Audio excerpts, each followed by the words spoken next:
2024 টি-20 বিশ্বকাপে নিজেদের যাত্রা শুরু করার আগেই সমালোচনার তোপের মুখে পড়েছে বাংলাদেশ ক্রিকেট দল। সমালোচনাটা হওয়াটাও স্বাভাবিক। বিশ্বকাপের আগেই নবাগত যুক্তরাষ্ট্রের সঙ্গে হেরে দেশের জন্য লজ্জা বয়ে এনেছে বাংলাদেশের ক্রিকেটাররা। অন্যদিকে প্রস্তুতি ম্যাচে ভারতের বিপক্ষে শোচনীয় পারফরম্যান্সে বাংলাদেশ দেখেছে আরও এক লজ্জার হার। এত সব কিছুর পরে এবার বিশ্বকাপে যাত্রা শুরুর আগেই তীব্র সমালোচনার মুখে পড়েছে বাংলাদেশ।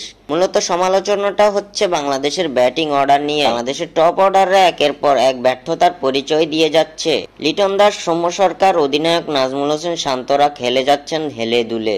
এদিকে দলের এমন শোচনীয় অবস্থায় হাল ধরতে পারেন না অভিজ্ঞ allrounder Shakib Al Hasan. Bat ball হাতে সাকিব আল হাসান দিনের পর দিন ঢিলে ঢালা পারফরমেন্স দিয়েই চলেছেন। নবাগত দল যুক্তরাষ্ট্রের বিপক্ষেও নিজের খেলার ধার দেখাতে ব্যর্থ হয়েছে সাকিব।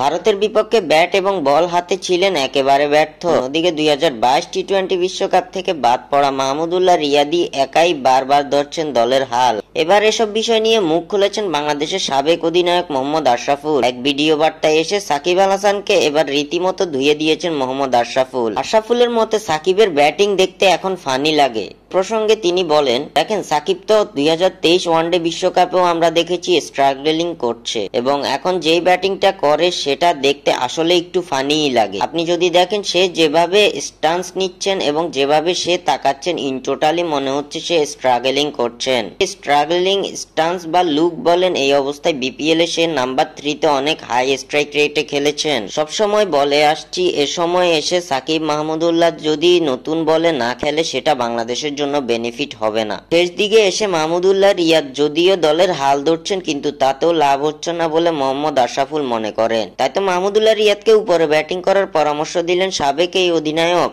এই প্রসঙ্গে আশরাফুল বলেন, ম্যাচ জিততে হলে অবশ্যই মাহমুদুল্লাহকে উপরে ব্যাটিং করতে হবে। জানি না সাকিব কতটুকু স্ট্রাগলিং করছে, তবে যদি বিশ্বকাপে ভালো করতে হয় সাকিব মাহমুদুল্লাহকে অবশ্যই নতুন বলে খেলতে হবে। সাকিব আল হাসানের ব্যাটিং ফানি লাগে এবং মাহমুদুল্লাহ রিয়াদকে উপরে খেলার সুযোগ করে দেওয়ার পরামর্শ দিয়ে এসব কথা বলেন মোহাম্মদ আশরাফুল।